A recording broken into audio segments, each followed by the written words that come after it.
Hello, this is Professor Muskan and welcome to my YouTube channel Ansari Academy. So this is our third lecture for units and measurement. In our second lecture, we have discussed about fundamental and derived units.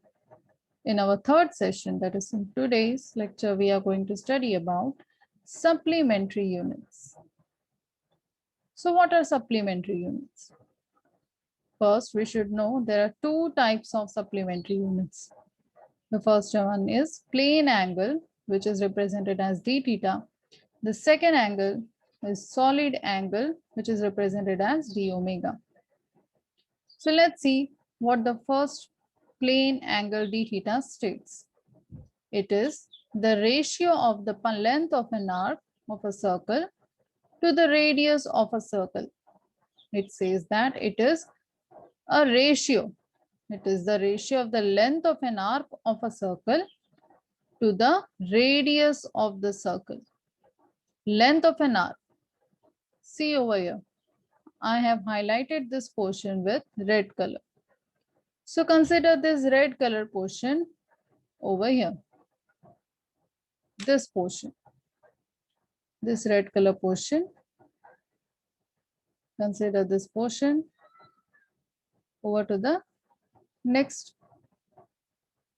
So this portion, which has been highlighted with red, we know that from the center of a circle to the circumference, it means a line joining from the center through the circumference of the circle is known as radius. So consider this point as the center of a circle to the line joining the arc or to line joining the circumference. This line will be our radius by this circle. Next, what it says, length of an arc. This arc, the minor arc. Length of an arc. So length of an arc. So let's see over here. This is the length of an arc of a circle. So name this arc as ds. A small arc length ds. Again, consider angle. Angle made by the circle, which is denoted as d theta.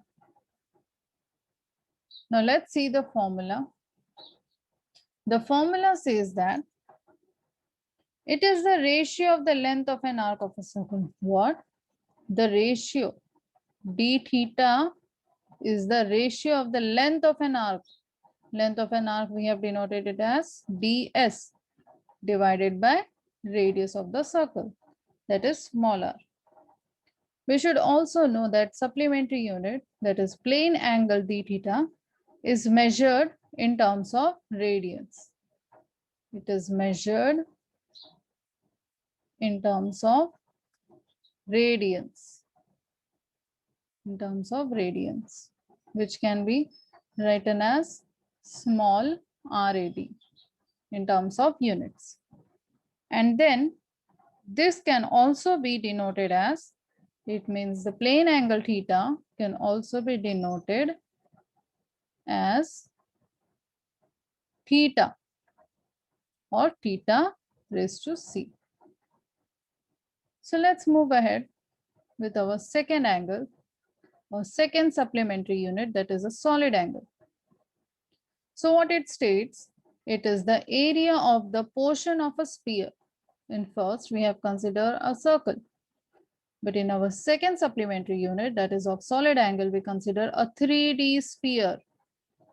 Solid angle is the three-dimensional analog of d theta. It means this solid angle is a 3D version of the plane angle. So what it is defined? It is defined as the area of the portion of a sphere. Area of the portion of a sphere to the square of the radius. Previously, we have discussed that it is the radius, length of an arc, and divided by radius. But over here, the radius is squared. So let's see how we can write. So consider, again, draw a line. So again, let's consider any one of its parts. As this is a 3D sphere, consider this part. Okay, again, similar way we have discussed above.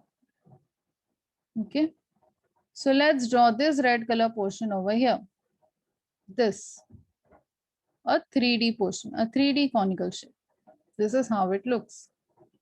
Again, mark angle over here as d omega. Then what it says, according to the statement, it states that it is the square of the radius. We know that from the center to the circumference of the circle, the line joining from the center to the circumference is known as radius. So again, mark this portion, this length from here to the end point as small r. Again, consider this area, this 3D area, the whole region, and mark this region as dA. Then what we get, according to the statement, d omega can be written as d omega can be written as area. It is the area of the portion of a sphere to the square of the radius of the sphere. This is what our statement says. Hence, we can also state it as it is the solid angle subtended by area. A solid angle subtended by area ds at point O. We can also name it as point O. If we consider a sphere of radius r, that's what we have done, then it has a surface area of 4 pi r square. We also know that sphere has a surface area of 4 pi r square. So in place of dA, what we write? 4 pi r square and divided by r square as it is. So what we left with? We left with 4 pi. And we should also know that it is measured in terms of steradian. Therefore, we write the unit as small r. It is measured in terms of steradian. That is, can be written as small r. Let's move ahead and talk about some practical units.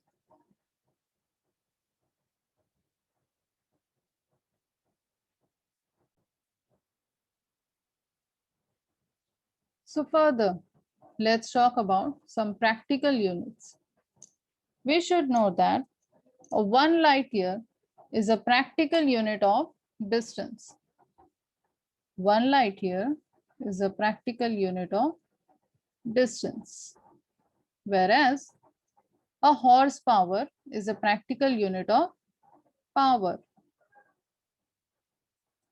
1 mile is equals to 1.6 kilometer, which can also be written as 1.6 into 10 to the power 3 meter. Then let's talk about length. In terms of length, there are few practical units. Well, the first one is 1 Fermi. The unit for 1 Fermi can be written as 1 Fm, which is equals to 10 to the power minus 15 meter in length.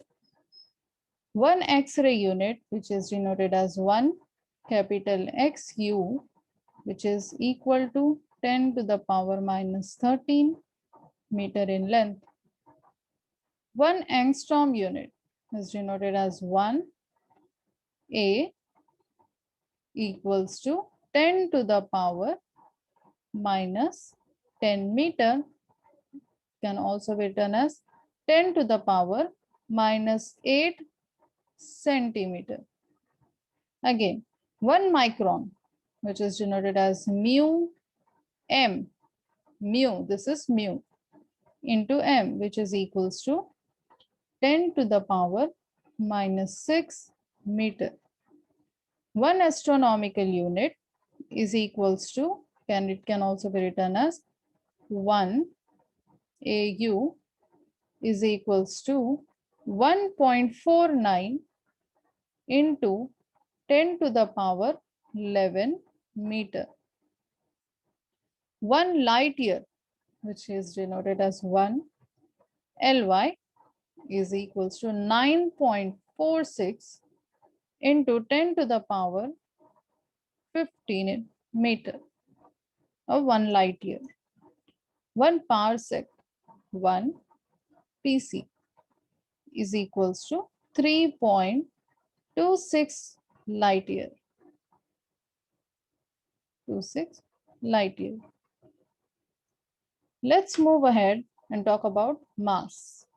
For mass, 1 Chandrasekhar unit, that is 1 CSU, a Chandrasekhar unit, 1 CSU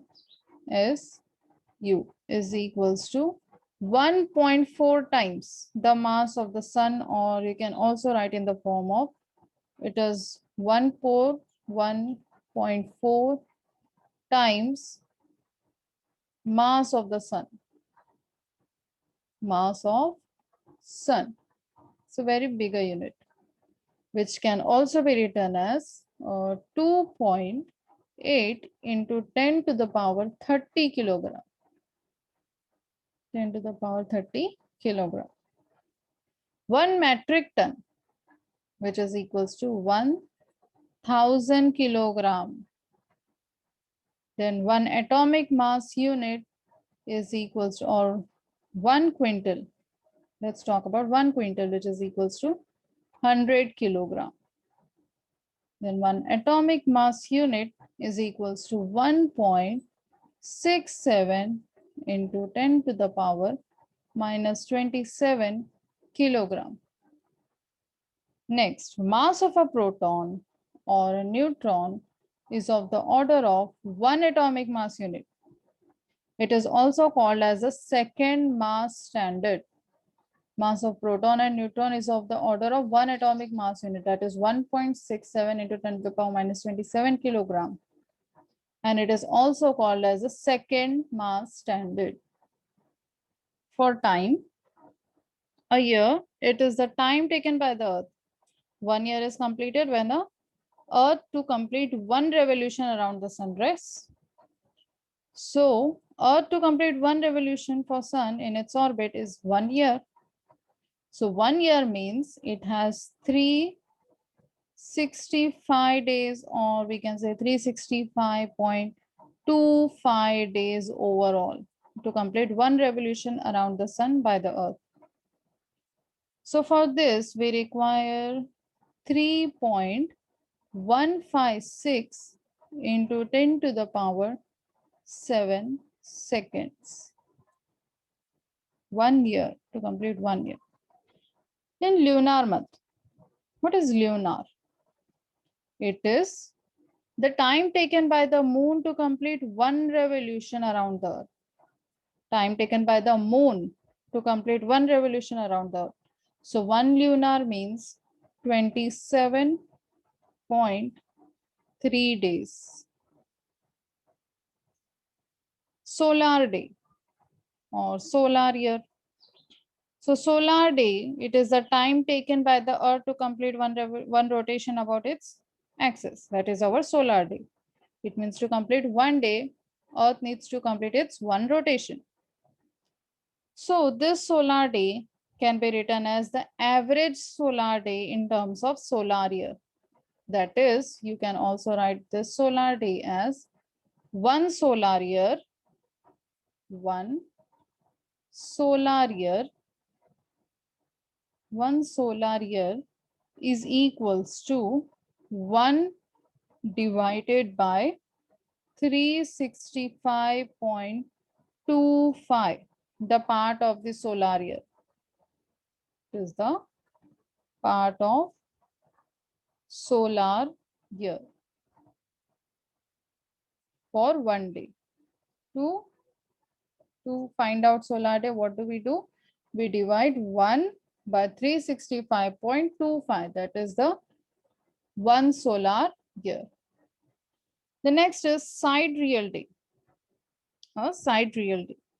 If we consider again a 1 solar year, consider 1 solar year, then there is 366.25 sidereal day or sidereal day. Sidereal.